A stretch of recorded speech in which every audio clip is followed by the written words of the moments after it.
Amém? Queridos, vamos à palavra da noite. Eu tenho um texto que eu quero tratar hoje com os irmãos. Nessa noite, culto de casais, culto da família, né? O título da minha reflexão para o coração dos irmãos é: siga o cordeiro e despreze o chacal. Vou repetir. Siga o cordeiro e despreze o chacal. Eu convido o irmão e a irmã a abrir a sua Bíblia no livro de Êxodo.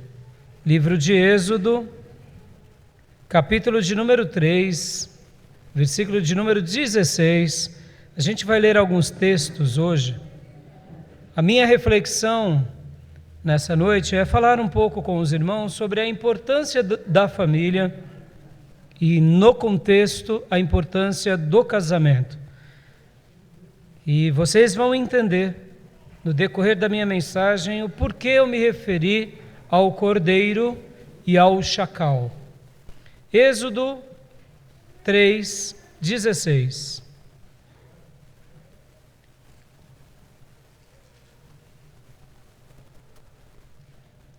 Êxodo, livro de Êxodo, capítulo de número 3, versículo de número 16 e 17, diz assim a palavra do Senhor: Vá, reúna as autoridades de Israel e diga-lhes: o Senhor, o Deus dos seus antepassados, o Deus de Abraão, de Isaque e de Jacó, apareceu a mim e disse: virei em auxílio de vocês, pois vi o que lhes tinham sido feito no Egito.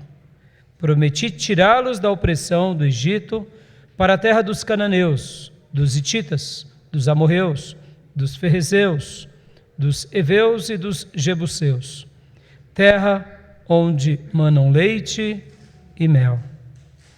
Eu gostaria de destacar aqui duas frases que estão nesses versículos, que é: eu virei em auxílio de vocês e eu prometi tirá-los da opressão do Egito e levá-los para a terra que mana leite e mel. Quero orar com os irmãos. Vamos fechar os nossos olhos e curvar as nossas cabeças diante do Senhor. Peça agora para que Deus nos abençoe nessa meditação, nessa pregação, nessa palavra. Amado Deus, obrigado pela Tua palavra, obrigado pelo Teu texto sagrado. E nessa hora eu te peço, meu Deus, abençoa cada família aqui presente, cada lar aqui presente, cada irmão e irmã que vieram nessa noite consagrar as suas vidas, pedindo dos céus o Teu auxílio, pedindo o Teu socorro. Ó meu Pai, nessa noite eu te peço que o Senhor possa livrar o Teu povo de tudo aquilo que não é da Tua vontade. Assim como o Teu braço foi poderoso, livrando Israel da escravidão do Egito, que todo tipo de escravidão, que todo tipo de prisão, que toda obra diabólica ou maligna ou humana que tem escravizado as famílias, que tem escravizado os corações, em casamentos, em famílias de forma errada, que nessa noite a Tua mão poderosa possa vir sobre todos nós com o Teu auxílio, com a Tua ajuda, com o Teu socorro. Assim como o Senhor livrou Israel do Egito e levou-os para a terra de Canaã, a terra que mana leite e mel, que assim seja conosco, em nome de Jesus. Amém. Amém, irmão? Amém. Nessa noite, o desejo do meu coração é que mais uma vez o Senhor possa ir em auxílio do teu casamento, do teu coração, da tua vida, Todos nós precisamos do auxílio do Senhor. A vida toda e o tempo todo. E se alguma área nós somos muito carentes, é na área de vivermos unidos no santo matrimônio chamado casamento. Mas assim como Deus, Ele foi poderoso de ter levantado Moisés para livrar aquele povo daquela escravidão, daquele cativeiro, eu tenho certeza que Deus vai te ajudar nessa noite, em nome de Jesus. Eu não sei qual é o momento da sua vida conjugal. Eu aprendi com um grande conselheiro conjugal que todo casamento tem momentos semelhantes às 4 estações. Temos os nossos momentos maravilhosos de quando começamos a namorar, noivar e casar, que é muito parecido com uma primavera. Muito florido, muito cheiroso, muito agradável, muito belo. Quem sabe você está vivendo na melhor estação, que é a estação da primavera. Ou quem sabe você já está desfrutando de uma nova fase na sua vida, que é a chegada dos filhos. Chegada dos filhos, crescimento dos filhos. Aquele momento onde você curte na semelhança do verão, um momento de muito contentamento. A época do verão remete à ideia de passeio, remete à ideia de veraneio, remete à ideia de férias, de viagem, de história. Não sei, quem sabe. Essas 2 fases são magníficas. Mas é natural que a nossa vida a 2 também passe por momentos difíceis. O momento difícil vem mais rápido, como nós ouvimos o testemunho do Fabiano há pouco. Outros, os momentos difíceis ficam para depois. O que faz com que um casamento saia da primavera e do verão e agora comece uma nova fase, um outono. De repente, você está vivendo esse momento, um momento de outono, um momento onde a temperatura já não é tão alta, o frio se aproxima, ou quem sabe é um inverno, momentos aonde mal queremos passear, mal queremos sair, porque no frio, no inverno, queremos nos proteger. Eu disse inverno e não inferno. Mas são momentos da nossa vida em que a gente vive como casal. Mas eu quero te dizer em nome do Senhor, que o Senhor, seja qual for a estação que você está vivendo, Ele sempre virá ao nosso auxílio. Sempre. É possível que possamos viver uma primavera maravilhosa por toda a vida. É possível que possamos viver um verão por toda a vida.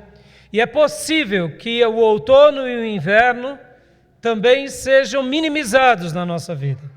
Eu sei que há um ciclo natural da natureza e precisamos passar, mas a provação não é para sempre na nossa vida. A provação não é por toda a existência. E eu tenho certeza que Deus pode dar respostas aos seus conflitos conjugais. Deus pode dar resposta, quem sabe, à tua alma aflita. Porque muitas vezes o problema está em você, não necessariamente no cônjuge. Deus pode dar respostas. Que enquanto falo, enquanto prego, enquanto ensino, você possa no seu coração suplicar a Deus, dizendo ao Senhor: Senhor, socorre-me. Senhor, auxilia-me. Senhor, estende a tua mão e manifesta a tua glória sobre a minha vida. Ainda no livro de Êxodo, capítulo 4, versículo de número 31, acontece uma coisa linda. Moisés volta ao Egito depois de ter tido uma visitação pelo Senhor, diante da sarça, Ele ouviu o chamado de Deus, ele vai agora com o seu povo, e agora no versículo 31 ele comunica ao seu povo, falando: olha, Deus vai livrar todos vocês do Egito. Aleluia. Olhem para mim. Deus vai ajudar todas as vezes as nossas vidas. Deus vai ajudar os nossos casamentos. Deus vai ajudar a nós criarmos os nossos filhos com dignidade. Deus vai ajudar a gente ter uma velhice digna, aonde possamos, em nome do Senhor, ver a nossa segunda, terceira, quarta geração e ver o fruto da nossa fé e do nosso trabalho. O Senhor vai sempre estar em auxílio àquele que o clama. Aleluia. E aqui o versículo 31 diz: e eles creram. Quando o povo soube que o Senhor decidira vir em seu auxílio, tendo visto sua opressão, curvou-se em adoração. Aleluia. O povo creu. Você crê que Deus vai vir em teu auxílio? O povo creu que realmente Deus estaria estendendo a sua mão. Diga para a sua esposa amada: olha, Deus sempre vai nos socorrer. Deus sempre vai nos socorrer. Pode dizer, irmão, pode falar alto. Eu tenho que falar daqui, a minha digníssima está ali na frente. Deus sempre vai nos socorrer, amor. Deus sempre vai nos socorrer com os nossos filhos. Deus sempre vai nos socorrer. Quando o povo soube que o Senhor decidira vir em seu auxílio, Deus decide nessa noite ir ao seu auxílio, meu irmão. Creia nisso de todo o seu coração. Mas o título da minha mensagem é: siga o cordeiro e não o chacal. Por quê? Por que siga o cordeiro e não o chacal? Quero ler mais um texto agora com os irmãos. Êxodo 19, do 3 ao 6. Êxodo 19, do 3 ao 6. A história de Moisés no Egito é bem notória, é conhecida por todos. E aqui em Êxodo 19, Deus já tinha livrado o povo. E agora Deus vem e se revela mais uma vez ao povo. Agora lá no deserto, no Monte Sinai, Deus, com a sua mão poderosa, com o seu braço estendido, foi em auxílio ao seu povo, lançou 10 pragas sobre Faraó e sobre o Egito, e agora livrou o seu povo com a mão poderosa, e agora lá no Monte Sinai, Deus carimba o coração deles. Deus marca o espírito deles. Aquele Deus que tinha dito que iria em auxílio, foi com seu braço poderoso, foi com seu braço maravilhoso, foi com seu gesto de amor e de poder, foi com a sua misericórdia, e agora Ele vem e fala palavras de ternura ao coração. Palavras de ternura imprimindo a sua promessa no coração de todos aqueles que estavam sendo auxiliados por Deus. Ó querido, eu quero te dizer, Deus sempre imprimirá uma palavra poderosa no nosso coração. Sabe por quê? Porque Ele te ama, Ele nos ama, e Ele ama a família. A família é projeto de Deus. Creia nisso, irmão. Você casou com o seu cônjuge. Você casou, você tomou uma decisão. Eu espero que você não tenha sido forçado nem forçada. Mas você casou. Mas nesse projeto, pelo qual você assumiu, saiba de uma coisa: Deus sempre te ajudará. Deus sempre imprimirá uma promessa na sua vida. Sempre selará o teu coração. Sabe por quê? Porque Deus ama o casamento. Deus ama a família. E olha só o que Ele nos diz aqui, em 19:3. Logo Moisés subiu ao monte para encontrar-se com Deus. E o Senhor o chamou do monte, dizendo: diga o seguinte aos descendentes de Jacó e declare aos israelitas: vocês viram o que eu fiz ao Egito e como os transportei sobre asas de águia e os trouxe para junto de mim? Agora, se me obedecerem fielmente e guardarem a minha aliança, vocês serão o meu tesouro pessoal dentre todas as nações. Aleluia! Você obedece o Senhor? Você ama o Senhor? Você e a sua família é o tesouro pessoal do Senhor. Esse planeta é riquíssimo de diamantes, riquíssimo de joias, de minerais, de grafeno, de coisas preciosas e de tantas outras coisas que o mundo descobrirá, mas nada se compara a você e a mim, porque Deus te vê, Deus nos vê, Deus vê a nossa família como um tesouro pessoal. E se somos tesouro pessoal do Senhor, Ele virá sempre ao nosso auxílio e sempre nos transportará com as suas asas de águia, em nome do Senhor. Embora toda a terra seja minha, diz o Senhor, tudo é de Deus, tudo é de Deus. Embora todas as coisas pertençam a Ele, vocês serão para mim um reino de sacerdotes e uma nação santa. Essas são as palavras que você dirá aos israelitas. Sabe aquela expressão, minha rainha, meu príncipe, é isso aí, irmão. Pode dizer para a sua rainha, ela é uma rainha mesmo, ele é um príncipe. Por quê? Porque o Senhor diz para nós que seremos um reino do quê? De sacerdotes. Aleluia. Glória a Deus. Hoje é uma noite, irmãos, para a gente reatar as nossas alianças. Uma noite para a gente refazer os nossos votos. Refazer aqueles momentos. É isso aí, pode beijar, viu? Estou vendo alguns irmãos, né? Pode, hoje é noite de beijo, é noite de carícia, né? É noite de esquentar a lenha.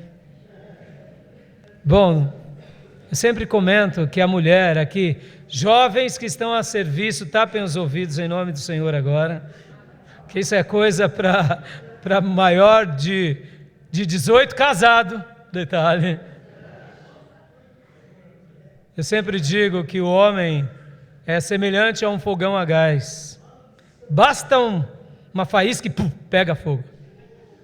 E a mulher é o quê? É um fogão a lenha. Tem que botar fogo devagar, aos poucos, assoprando. Começa lá em casa de manhã, no bom dia, no abraço. Aí você vai esquentando, ou quem sabe secando aquela madeira molhada. Porque tem vezes que a madeira está molhada e encharcada. Aí não pega fogo, irmão, de jeito nenhum. Mas olha, depois que você seca aquela madeira, bota fogo, meu irmão, queima e o fogo não acaba. E aí é onde o homem também tem que completar a tarefa. Porque afinal de contas o homem é um fogão a gás e a mulher é um fogão a lenha, né? Voltando ao texto, destapem os ouvidos, jovens, destapem os ouvidos. Somos propriedade exclusiva de Yahvé, ou de Jeová. Somos o seu tesouro pessoal, um tesouro eterno. Somos uma nação santa, um reino de sacerdotes. Somos um povo escolhido. Tudo nosso é consagrado para Deus, para o louvor e para a glória do Senhor. A nossa vida e a nossa família é do Senhor. Pode dizer isso comigo? A nossa vida e a nossa família é do Senhor? Mais uma vez, a nossa vida e a nossa família é do Senhor. Nesses textos aqui de Êxodo acontece um episódio muito interessante. Acontece um fato. Porque aqui, irmãos, há algo muito curioso. Hoje eu vou dar uma reflexão com os irmãos que a gente chama de alegorização. É uma alegorização, mas é uma alegorização tipológica, ou seja, tem um sentido, você saberá entender muito bem. Mas o Egito significa o que para nós? Bom, vamos lá, meus alunos. O que significa o Egito para nós? O mundo. E Faraó?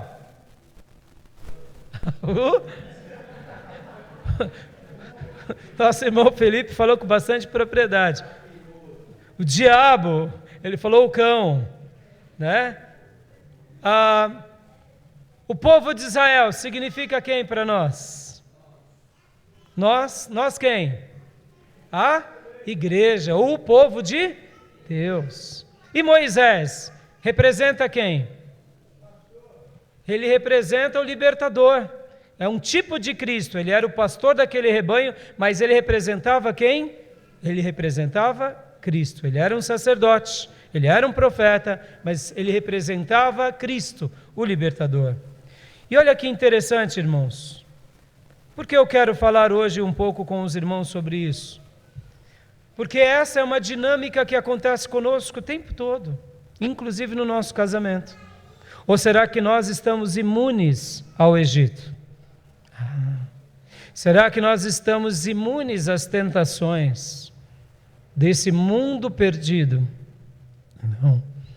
Será que Faraó, que escravizava as famílias de Deus e o povo de Deus, não tem tentado escravizar as nossas vidas e as nossas famílias? Assim como aquele povo foi para lá por uma questão de sobrevivência, e depois da sobrevivência prosperaram, e depois dessa prosperidade e dessa liberdade virou o quê? Virou escravidão. E agora os feitores, e agora os príncipes egípcios, e Faraó, o rei do Egito, escravizou com uma dura cerviz o povo que outrora era livre. Essa mesma dinâmica acontece conosco o tempo todo. Essa mesma dinâmica, ela é levantada contra nós, mesmo estando dentro da igreja. Porque aqui, nesse momento, somos ministrados por Deus, mas quando saímos lá fora, temos muitos faraós, temos muitos egípcios, e tem milhares de chacais. No meu título eu disse para nós, siga o cordeiro e despreze o chacal. Vocês vão compreender nessa alegorização. Porque, inclusive, o chacal para os egípcios, ou Anubis, era um ídolo, era um deus. Era aquela estátua onde a cabeça era de chacal e o corpo era de homem. Aquilo era um ídolo, aquilo era um deus para os egípcios. Eles tinham naquele ídolo uma figura de Deus, de um Deus forte, vigoroso. E por isso que eles adoravam Anubis. Eles adoravam o chacal. Mas eles não se perceberam que ao adorar chacal, eles se escravizaram com tudo aquilo que chacal realizava na vida deles. Nós não temos chacal como uma referência para nós. Aliás, nós temos chacal. Só para você ter uma ideia, o chacal ele é da família dos lobos, dos canídeos. Os canídeos são todas aquelas classificações de todos os tipos de lobos que existem. Por exemplo, raposa, próprio lobo do Ártico, hiena, são todos chamados canídeos. Canídeo é porque eles têm uma dentição própria e eles vivem geralmente capturando as suas presas. Pode ver que a Bíblia vai falar que o diabo, no Novo Testamento, Jesus apresenta ele como um lobo, como um ladrão. Por quê? Porque tudo que o lobo pega, ele mata, rouba e destrói. Nós não seguimos o lobo, nós não seguimos uma raposa, nós não seguimos um chacal, nós seguimos um cordeiro. O nosso símbolo é o símbolo do cordeiro. Por isso que ele é a resposta para a nossa vida.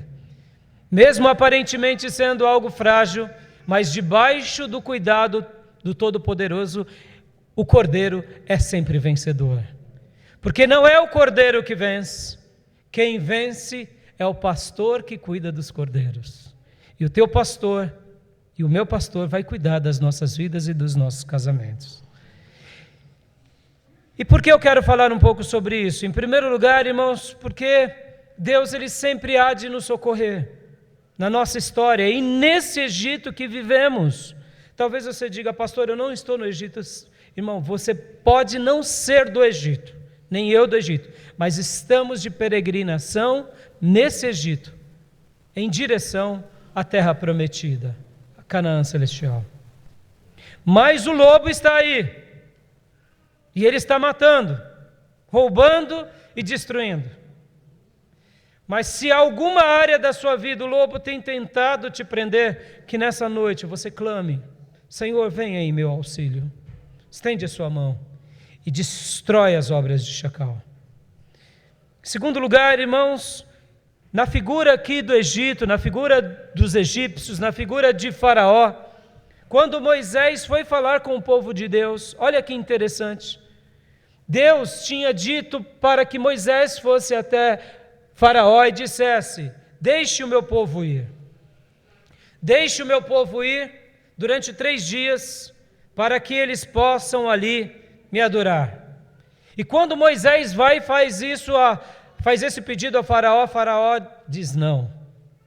Logo depois, isso está em Êxodo 3, do 18 ao 20. Em Êxodo 6, 10, mais uma vez Moisés vai a Faraó e diz, deixe os israelitas saírem do país. Em nenhum momento Faraó cedia. Por quê? Porque ele era um tirano. Agora, deixa eu te fazer uma pergunta. Quando Faraó recebeu, aquele Faraó que recebeu José do Egito, recebeu Jacó e todos os filhos de Jacó, recebeu lá no Egito, eles entraram como livres ou não? Eles foram para o Egito, mas eles eram um povo livre ou eram um povo escravo quando eles foram para o Egito, lá com José e Jacó? Eram livres? Quem acha que é livre? Quem acha que eles eram escravos? Isso aí, muito bem. Eles eram livres. Eles não foram lá como escravos. Logo, tanto é que foram como livres que eles fazem um pedido para aquele faraó dos dias de José. Meus familiares, meus pais são pastores, deixem-nos habitar e viver na terra de Gozém. E eles foram viver na terra de Gozém e ficaram por lá, porque eles eram livres. Mas nos dias de Moisés, eles aqui estavam sendo livres? Não. Agora quando Moisés vem e diz em nome do Senhor, em nome do Todo-Poderoso, deixe o nosso povo ir por 3 dias e prestar culto a Deus. Faraó poderia impedir um povo livre? Não. Mas o que aconteceu? Faraó não deixa. Faraó não permite. E Deus, já sabendo disso, disse para Moisés, olha, Faraó irá impedi-lo. E por essa razão eu estarei agora, então, castigando os egípcios, como uma prova de toda a maldade que os egípcios fizeram com o próprio povo de Deus. Foi ali a retribuição do que eles plantaram para o povo de Deus. Mas o que eu quero falar nessa noite é sobre isso, irmãos. A estratégia do chacal, a estratégia do inimigo, é sempre tentar nos escravizar com pensamentos mundanos, com práticas mundanas, com jeitos mundanos, fazendo com que o nosso casamento, que é um casamento especial a Deus, que é um casamento poderoso em Deus, que é um casamento especial em Deus, porque você e eu somos tesouro especial e propriedade particular do Senhor, somos um reino de sacerdotes, somos uma nação santa. O propósito do diabo, do inimigo, é tentar sempre nos escravizar. É por essa razão que os nossos olhos, os nossos corações, como cônjuges, como famílias, têm que estar sempre alinhados com o coração de Deus. Podem ver, irmãos, quantas são as coisas boas que muitas vezes um casal pratica em nome da liberdade. E quando vai ver, vira libertinagem. A vida a 2 ela é maravilhosa. Nós nos casamos para construir um lar feliz e de repente em nome da nossa liberdade, estamos escravizando o cônjuge, fazendo com que esse cônjuge se torne infeliz ao nosso lado. Eu ouvi essa semana, enquanto preparava as minhas lições de casa para ensinar para vocês, para trazer essa mensagem, um pastor que eu acompanho já há algumas décadas, um pastor batista. Esse pastor, ele contou uma história muito dolorosa, porque a esposa dele é uma esposa também que trabalha com ele, é uma esposa que também trabalha na obra, e ela contraiu uma doença seríssima, e do dia para a noite. E foram fazer uma avaliação, fazer um exame, e constataram doenças seríssimas. O médico dela chamou o esposo, o marido, que é um pastor que viaja todo o Brasil, faz conferências e mais conferências. Eu já o conheço há mais de 20 anos. E ali aquele médico disse para ele: olha, o problema da sua esposa, ele está nas suas mãos. A doença ou a cura da sua esposa está nas suas mãos. E aquele médico confrontou aquele marido duramente, mostrando que muitas vezes, mesmo ele sendo um ministro do Evangelho, as coisas que ele estava fazendo estava adoecendo a sua esposa.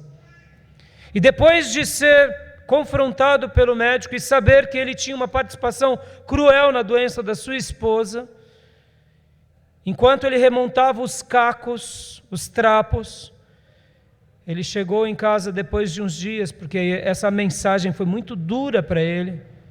Porque, irmãos, nós não casamos para trazer infelicidade ao nosso cônjuge. Nós não casamos para gerar no nosso cônjuge uma vida de amargura e de pesar. Todos nós temos maturidade e escolhemos casar, em primeiro lugar, porque nos apaixonamos. Escolhemos compartilhar uma vida a dois até que a morte nos separe. E porque alguns casamentos, de repente, em algum momento começam a mudar, a serem alterados, da primavera vai para o verão, e de repente o verão já vai para um outono, e aquele inverno não sai mais de cena, é porque alguma coisa está desajustada. Eu afirmo, sem medo de errar, que aquele casamento está sendo atacado diretamente pelo príncipe desse mundo. Porque assim como nós somos propriedades exclusivas de Deus e nascemos e vivemos para triunfar e reinar com Deus, o diabo tem um propósito, sempre que é matar, roubar e destruir. E ele vê na família um lugar onde, se ele conseguir destruir, ele consegue criar, muitas vezes, destruições em cascata. Já parou para pensar nisso? Já parou para pensar? A destruição de um casamento não é a destruição de uma pessoa. É a destruição de várias outras famílias em cascata. Porque no momento em que um homem e uma mulher se permitem serem destruídos pelo espírito do chacal, aqueles filhos e aqueles netos e aquelas pessoas envolvidas diretamente debaixo daquele cuidado, elas são contaminadas pela permissividade do divórcio, ou de que o casamento não é uma coisa para sempre. E as próximas gerações vão se autoflagelando, mutilando. E aí a próxima geração já diz: papai e mamãe casou e não deu certo, vamos casar, se não der certo a gente separa. Já começa segundo o espírito de chacal, o espírito da destruição. O casamento segundo os critérios de Deus, irmãos, é um casamento até que a morte os separe. Posso ouvir um amém? Eu sei que é difícil, porque quando estamos vivendo um momento de dor, é comum que algum casal chegue para nós e diga: pastor, como esses dias atrás eu ouvi de uma irmã dizendo: pastor, eu só não me separo pelo meu temor a Deus. E eu queria dizer, se você se enquadra nisso, parabéns. O seu temor a Deus será a razão do auxílio de Deus vir sobre a sua vida em nome de Jesus. O seu temor será contemplado pelas asas poderosas de águia do Senhor, te transportando desse Egito e te triunfando para uma vida maravilhosa em Cristo. Pastor, mas o senhor está pedindo uma coisa muito difícil. Deus pede uma coisa muito difícil: ser casada por amor de Deus. Irmão, tem momentos que um casamento pode existir assim. Ou quem sabe, continuar casado pelo amor dos filhos. Pastor, isso é muito pobre, mas isso pode ser a âncora que te sustenta em Deus nos céus. Continue assim em nome do Senhor. E mais do que rápido, a mão do Senhor virá sobre nós e nos socorrerá em nome de Jesus. Ainda voltando a essa reflexão de Faraó, do Egito, da escravidão, quando começaram a vir as pragas, aconteceu um fato curioso que eu quero apenas citar para vocês, depois eu passo o esboço para vocês lerem. Aconteceu um fato curioso. Todos vocês sabem que vieram várias pragas, foram 10 ao todo. A primeira de sangue em 7:10, a segunda de rãs em 8:6, a terceira de piolhos em 8:14, a quarta praga das moscas em 8:24. A quinta da peste dos rebanhos em 9:6, das úlceras em 9:10, da chuva de pedra em 9:23, de gafanhotos em 10:13, de trevas em 10:22 e da morte dos primogênitos em 12:29. Mas olha que interessante, lá na das rãs, por exemplo, quando veio a praga das rãs, Faraó suplica por alívio e promete liberdade ao povo. Ele só promete. Faraó promete liberdade. Olha, Faraó promete sempre alívio. Presta atenção, irmão, presta atenção, irmã. Nunca aceite nenhuma instrução do chacal. Nunca. Se o espírito do chacal está te dando alguma coisa, ou quem sabe te prometendo alívio e liberdade, desconfie, porque é do espírito de chacal, é o espírito maligno. Quantos são os casamentos que muitas vezes vem o espírito de Faraó, quem sabe, né, de uma mensageira egípcia das trevas, e de repente vem aquilo como uma coisa boa para aliviar o seu casamento, porque afinal de contas, a irmã está dormindo de calça jeans no frio e molhada, e aí vem as propostas de chacal. Resolve teu problema. Afinal de contas, ela nunca vai saber. Meu irmão, em nome de Jesus, fuja das propostas do chacal, porque são alívios mentirosos, porque o que ele promete, ele não sustenta, porque ele é o pai da mentira e nele não há verdade. E ele promete liberdade, mas ele foi novamente endurecido. Agora, lá da praga das moscas, Faraó tenta negociar com o povo de Deus. Olha que interessante. Ele começa negociando. Ele começa dizendo para o povo de Deus: podem ir cultuar a Deus, mas não se afaste muito. Percebam bem, irmãos, o que eu quero trabalhar nessa noite aqui, eu quero fixar no coração dos irmãos. O espírito de Faraó, o espírito maligno, o espírito que é anti-Deus e anti-família, ele sempre tenta negociar com o povo de Deus. Ele sempre tenta barganhar com a gente. Primeiro ele diz: olha, eu vou te dar um alívio, eu vou te dar liberdade. Mas depois ele se endurece. Por quê? Porque ele não quer ver a sua felicidade nem a minha. Depois ele vem e diz: olha, vá sim, mas não vá muito longe, fique por perto. E depois, mais uma vez, ele vem de novo, na praga dos gafanhotos, ou melhor, na chuva de pedras. Ele promete novamente liberdade. Mais uma vez, nos gafanhotos, ele tenta negociar de novo. Ele diz: agora tá bom Moisés, tá bom, pode ir só os homens.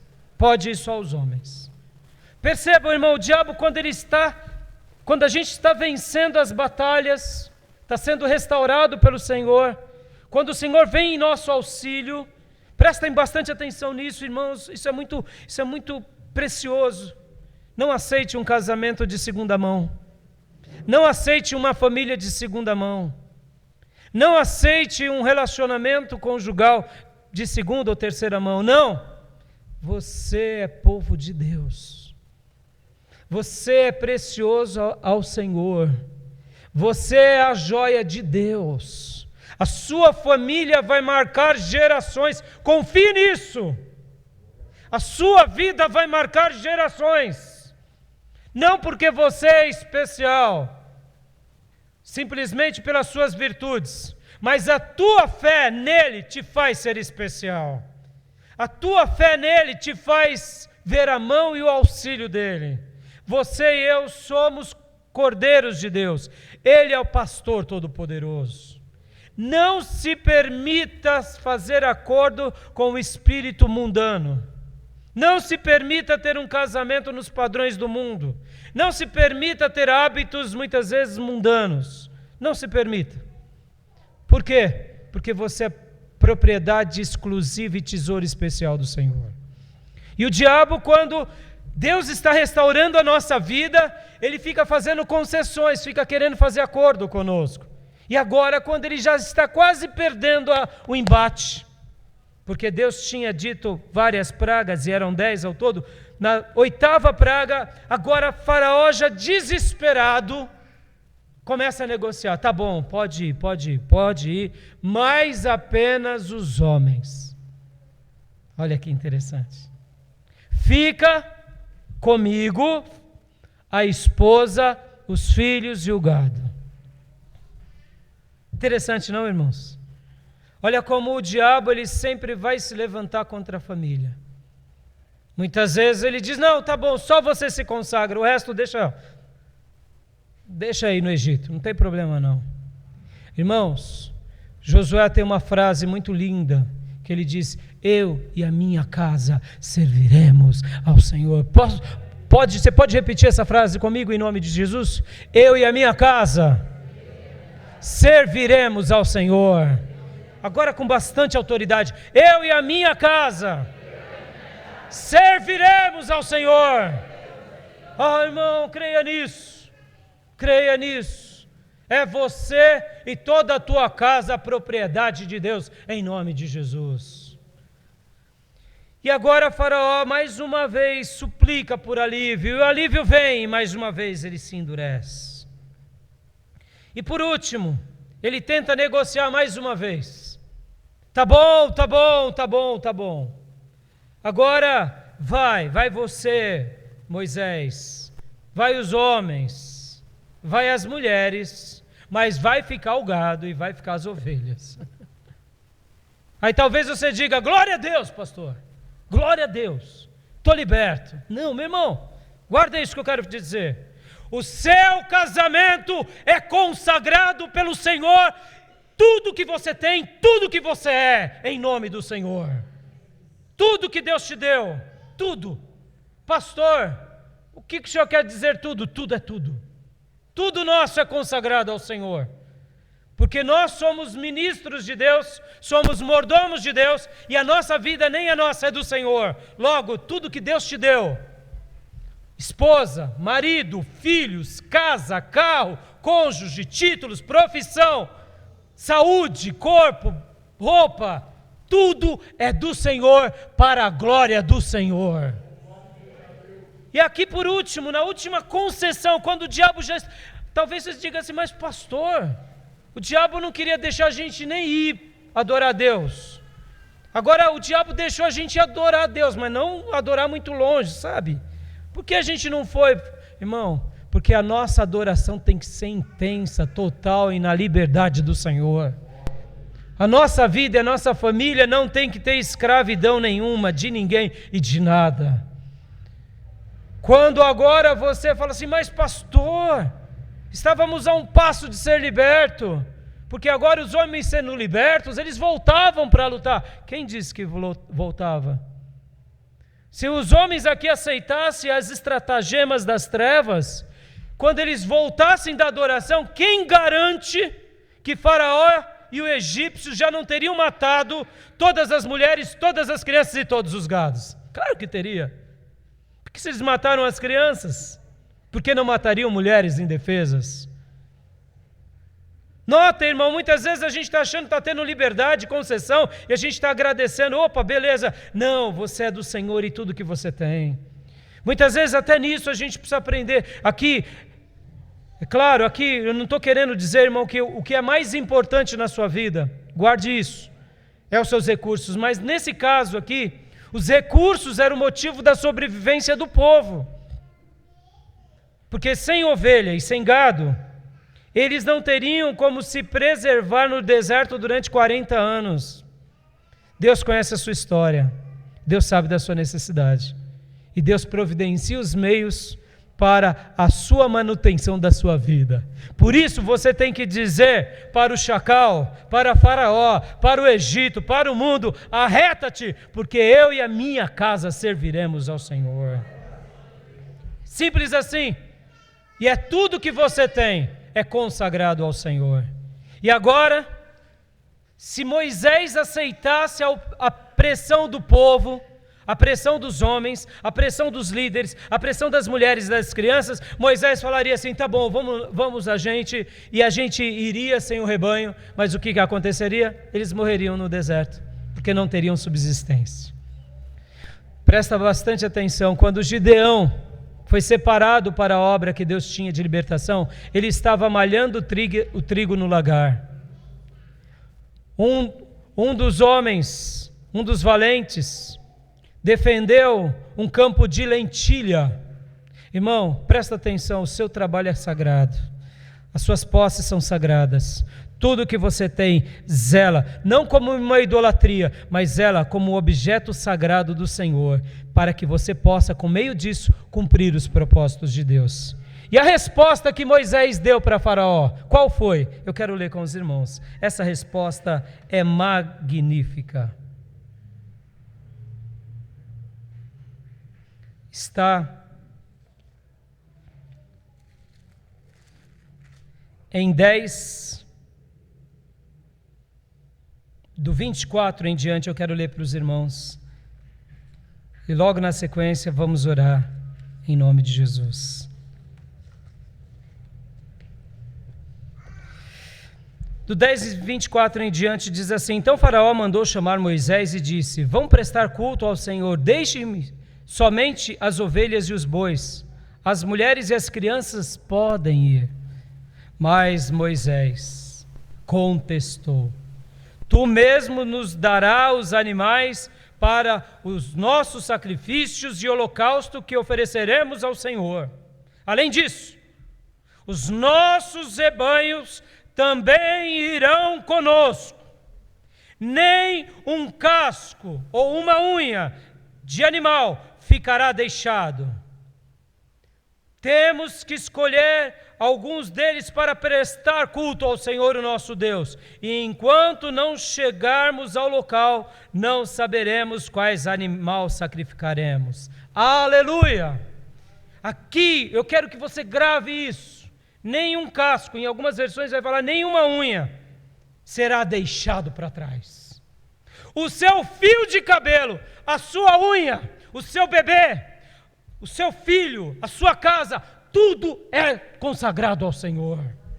Não aceite seguir a voz do chacal, obedeça ao Cordeiro. Dedique-se de todo o seu coração aos valores de Deus. Consagre o seu lar. Peça: Senhor, vem em meu auxílio. Vem em auxílio do meu casamento. Realinha a minha vida conjugal segundo os teus valores. Realinha a minha vida. E eu quero somente concluir dizendo: depois dessa reflexão, depois dessa noite e nas demais noites em que você se permitir dialogar com a sua esposa ou com o seu marido, converse com ele. Pergunte a ele: amor, bem, aonde podemos melhorar o nosso casamento? No meu questionário que eu dei no início, antes da nossa reflexão, eu fiz algumas perguntas. Aquelas perguntas não devem ser vexatórias e nem humilhantes. Aquelas perguntas são diagnósticas. Para que servem aquelas perguntas, irmãos? Servem para a gente avaliar o que temos feito e até onde temos progredido. Eu sei que alguns casamentos, na semelhança de um barco à vela, e sendo conduzidos por bons ventos, percorrem um longo caminho, mais rápido do que outros. Mas é possível que todos nós em Deus tenhamos auxílio e socorro. Não se permita viver uma vida dirigida pelo espírito de Chacal, nem de Faraó, nem do inimigo. É simples esse diagnóstico. Um verdadeiro casamento segundo os padrões de Deus. Em primeiro lugar, ele é consagrado a Deus. Em segundo lugar, ele é zelado como família. Tem valores, a família é a coisa mais preciosa, a família é sagrada. A família, ela é eterna, ela nasce em Deus. E a família, ela é imortal, porque ela surge, ela flora no Éden. O projeto família é um projeto que é estabelecido por Deus para sempre. Então, zele. Em terceiro lugar, um casamento estruturado, ele preserva o trabalho e o estudo e o trabalho. Por quê? Por meio dessa fé em Deus, esse zelo à família, o trabalho será o meio pelo qual nós estaremos dando dignidade à nossa família. E em quarto lugar, aí vem ministério. Por que, pastor, em quarto lugar vem ministério? Porque se você não tem trabalho, não sustenta a sua família, como você fará ministério? Porque quando eu cuido da minha casa, cuido da minha família, aí sim eu estou sendo alguém que estou vivendo o protótipo e o embrião de igreja, porque a igreja começa no lar, para a glória de Deus. E quando eu disse que Deus está em primeiro lugar e a família em quarto lugar, porque é por isso mesmo, porque muitas vezes nós idolatramos o ministério e negamos a nossa fé em Deus. O ministério tem que estar atrelado. E por último lugar vem o que? As demais coisas. Amigos, relacionamentos, vida, diversão. Note a prioridade de Deus. A prioridade de Deus é bem simples. É Deus, família, trabalho, estudo, ministério e as demais coisas. Quem vive assim, vive João 10:10. Vive uma vida em abundância em nome de Jesus. É fácil fazermos o diagnóstico. É fácil. Se o espírito do Chacal está atrapalhando o nosso casamento, ele rouba, ele mata, ele destrói.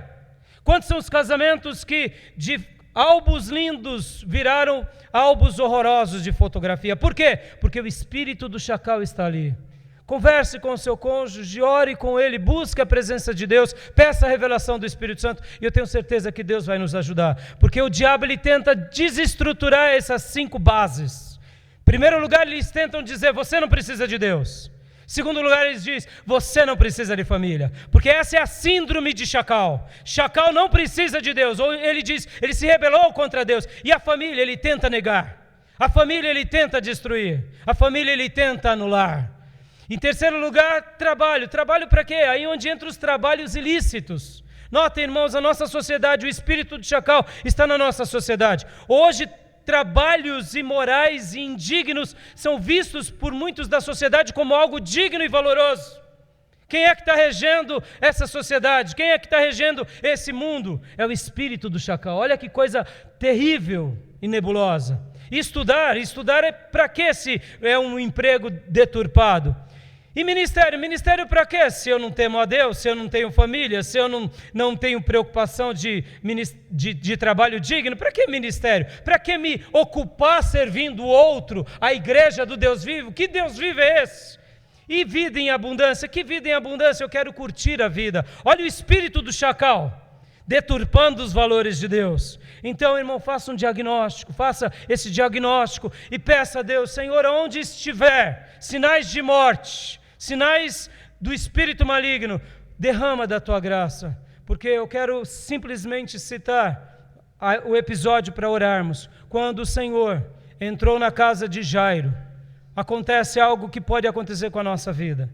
Naquele episódio, a filha de Jairo tinha acabado de morrer. Jairo, ao chegar lá, tinham as carpideiras, que eram pessoas que choravam muito porque aquela garotinha tinha morrido. E quando Jesus entra juntamente com os apóstolos e com Jairo e pergunta o que aconteceu, ali elas choravam e ali elas ridicularizavam Jesus e os apóstolos. Por quê? Porque havia um clima de choro, um clima de morte. Mas quando Jesus entrou naquela casa, a vida aflorou e aquela menina ressuscitou.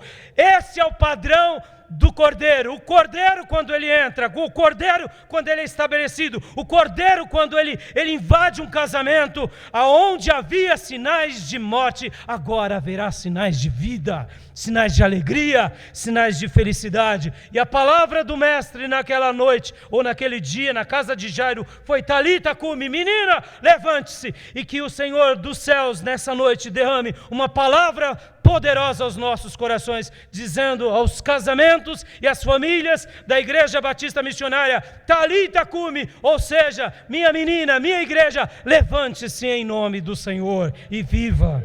E com essa palavra eu quero convidar todos a ficar de pé e orar agora em nome de Jesus, para que realmente os sinais de vida do Senhor venham ao nosso coração. Eu não sei qual é o dilema que você está vivendo, ou o problema, mas nessa hora, clame ao Senhor dizendo: Senhor, vem ao meu auxílio, socorre-me. E onde há sinais de morte, que nessa noite repouse sobre a minha vida, sobre o meu casamento, sobre o meu lar, sinais de vida, sinais de Deus. Amado Deus, obrigado por essa noite, obrigado por esse momento e obrigado pela história de Moisés, o grande libertador. E obrigado porque Tu, Jesus, é o nosso supremo e maravilhoso libertador. Nessa hora, Senhor, eu Te agradeço por todas essas famílias que vieram aqui, Senhor, que vieram aqui nesse momento tão importante. E eu Te peço, Senhor, venha em nosso auxílio, socorre-nos nas nossas dificuldades, nos nossos dilemas, e que a Tua bondade e a Tua misericórdia esteja sobre todos nós. Assim como Moisés não aceitou nenhuma concessão, nenhum acordo com Faraó, eu sei que Jesus não aceitou nenhuma concessão com as trevas, e assim deve ser conosco. Eu Te peço nessa noite, Senhor, que aqueles irmãos e irmãs que têm passado dias difíceis, quem sabe no seu relacionamento a dois, quem sabe na sua vida a dois, ou quem sabe com algum dilema na criação de filhos, ou problemas financeiros, eu não sei, mas entra em auxílio ao Teu povo, Senhor.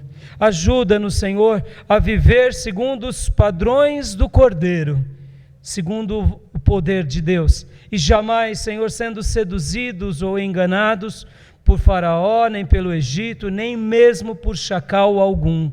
Eu Te peço, derrama da Tua graça e da Tua bênção, e assim, Jesus, como eu disse há pouco, que o Senhor, naquela ocasião, na casa de Jairo, disse: Talita cumi, que assim os céus esteja dizendo a cada casamento e a cada família: levante-se, levante-se, levante-se em nome de Jesus e viva intensamente a vida de Deus.